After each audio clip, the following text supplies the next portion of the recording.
Good morning प्यारे बच्चों। मैं कंचन पारिक MDMC एकेडमी में आप कक्षा 3 में आप सभी का स्वागत करती हूँ। कल हमने पाठ पढ़ा था तू फिर चूहा हो जा। उस पाठ में हमने पढ़ा था एक छोटा सा चूहा एक ऋषि के पास गया। उसने ऋषि से प्रार्थना की कि महाराज मुझे बिल्लियों से बहुत डर लगता है, क्या आप मुझे बिल्ली बना सकते हैं। तब ऋषि ने अपने कमंडल में से लेकर पानी उसके ऊपर छिड़का तो वो तुरंत बिल्ली बन गया। बिल्ली बनकर वो चूहा बड़ा खुश हुआ। उसने इधर उधर घूमना शुरू कर दिया और वह सारे जंगल में आराम से घूमता जा रहा था। थोड़ी सी देर बाद क्या हुआ, जैसे ही वो जंगल में घूमने लगा तभी सामने से एक कुत्ता वहाँ आ गया। जैसे ही वो कुत्ते के रूप में आया, कुत्ता सामने आया, वो बिल्ली बना हुआ जो चूहा था वो बड़ा डर गया और वो वापस भागा भागा ऋषि के पास गया और उसने कहा कि महाराज मुझे अब सामने कुत्ता आ गया है और अब तो मुझे कुत्तों से डर लगता है, क्या आप मुझे कुत्ता बना सकते हो। तब ऋषि ने क्या किया, वापस अपने कमंडल में से पानी निकाला और उसके ऊपर छिड़क दिया और थोड़ी सी देर में वो जो था चूहा बिल्ली बना हुआ था वो थोड़ी सी देर में कुत्ता बन गया। अब मैं इस कहानी से आगे की आपको बताती हूँ। ऋषि ने कहा, एक कुत्ता बने चूहे तू वन में चला जा। ऋषि की आज्ञा मानकर कुत्ता वन में चला गया और उसे अपने आप पर घमंड हो गया, यानी कि उसे यूं लगा जैसे मेरे समान कोई भी नहीं है दूसरा। फिर उसने अपने मन में सोचा अब मैं किसी जानवर से नहीं डरता। उसी समय वन में बाघ के गरजने की आवाज़ सुनाई दी। बाघ की जो आवाज़ होती है उसका गरजना कहते हैं। बाघ की गर्जना सुनकर कुत्ता भय से कांप उठा। वह सिर पर पांव रखकर भागा। सिर पर पांव रखकर भागने का अर्थ है वहां से तुरंत भाग गया। भागता भागता वह ऋषि की कुटिया में वापस आया। कुत्ते बने हुए चूहे ने हाँफते हुए कहा, जैसे हम जोर से भागते हैं, भागने से हमारी सांस चढ़ जाती है, उसे हाँफना कहते हैं।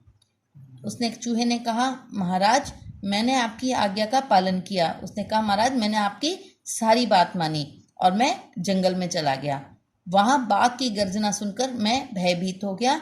आप कृपा कर मुझे बाघ बना दीजिए। जैसे ही वो जंगल में गया उसने कहा कि महाराज जब मैं जंगल में गया तो जिसने बाघ की आवाज़ सुनाई दी तो उसको मैं डर गया। अब आपसे कृपा है, विनती कर रहा हूँ कि आप मुझे बाघ बना दीजिए। ऋषि ने कुत्ता बने हुए चूहे की प्रार्थना स्वीकार कर ली, यानी कि ऋषि ने कुत्ते की बात मान ली। उन्होंने उसे बाघ बना दिया। बाघ बना हुआ चूहा गरज कर बोला, जैसे वो उसको बाघ बना ना, वो एकदम जोर से बोला, महाराज बहुत बहुत धन्यवाद, आपने बाघ बनाकर मुझे निर्भय बना दिया। अब मुझे किसी से भय नहीं रहा। निर्भय का मतलब होता है जिसको किसी का डर नहीं होता। तब ऋषि ने उस चूहे से कहा, ए बाघ बने चूहे यहाँ मत गरजो, मेरी शांति भंग मत करो, जाओ वन में निर्भय होकर घूमो। जब उसने जोर जोर से गरजना शुरू कर दिया ना, तब ऋषि ने उस चूहे से कहा, ए बाघ बने चूहे तुम यहाँ आवाज़ मत करो, यानी कि जोर जोर से आवाज़ें मत गरजो मत। अगर तुम्हारे गरजने से जो मेरे वन में शांति है वो खत्म हो रही है। अब तुम जाओ और सारे जंगल में आराम से घूमो। बाघ बना चूहा खूंखार हो गया। खूंखार यानी कि खतरनाक हो गया। वह घमंड से बोला, महाराज अब मैं किसी से नहीं डरता, मैं आपसे भी नहीं डरता, मैं भूखा हूं और मैं आपको खा जाऊंगा। इतना कहकर बाघ ने ऋषि पर छलांग लगा दी।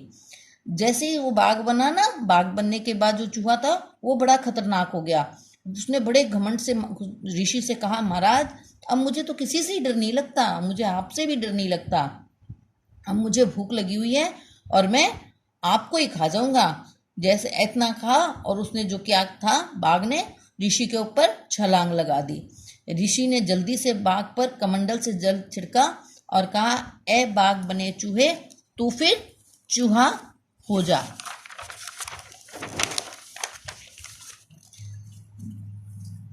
बाघ बना हुआ चूहा फिर से चूहा बन गया। बाघ से चूहा बनते ही चूहे का घमंड चूर हो गया। ऋषि ने कहा, ए छोटे चूहे तू शीघ्र अपने बिल में चला जा। चूहा पछताता हुआ अपने बिल में चला गया। जैसे ही उसने ऋषि के ऊपर छलांग लगाई, ऋषि ने क्या किया, अपने कमंडल में से वापस जल निकाल के उसके ऊपर छिड़क दिया और उससे कहा तो वापस चूहा बन जा। ऋषि के ऐसा करते ही जो चूहा था, बाघ बना हुआ चूहा था, वो वापस चूहा बन गया। जैसे ही वो चूहा बना, जो उसका ऊपर घमंड था वो सारा घमंड उतर गया और उसको ऋषि ने कहा कि चूहे, छोटे से चूहे, तू वापस चूहा बन गया, अब तू अपने बिल में चला जा। चूहा पछताता हुआ, यानी कि जो उसने कहा घमंड किया था, उसके बाद उसको अपने ऊपर पछतावा हुआ कि मैंने घमंड क्यों किया, ये कहते हुए वह अपने सोचते हुए अपने बिल में चला गया। इस पूरी कहानी से मतलब निकलता है कि जैसे हमें अपने घमंड नहीं करना चाहिए और दूसरों की बात माननी चाहिए। अब मैं आपको करने के लिए गृह कार्य दे रही हूँ और आप इस गृह कार्य को करेंगे, कहानी को अच्छी तरह याद करेंगे और इस गृह कार्य को करने की कोशिश करेंगे। ये लीजिए आपका गृह कार्य, आप इसे आराम से कीजिए। जो शब्द गलत लिखे हुए हैं, मैंने 2 तरह के लिखे हुए हैं, गलत भी लिखा है और एक सही भी लिखा हुआ है। सही शब्द को कोष्टक में लिखने की कोशिश कीजिए। और जब ऋषि ने चूहे को फिर से चूहा क्यों बनाया था, इसमें आपको ये बताना है कि जब ऋषि ने चूहे को बाद में इसलिए बना दिया था क्योंकि उसने जो ऋषि की बात नहीं मानी थी और ऋषि पर ही हमला कर दिया था। धन्यवाद।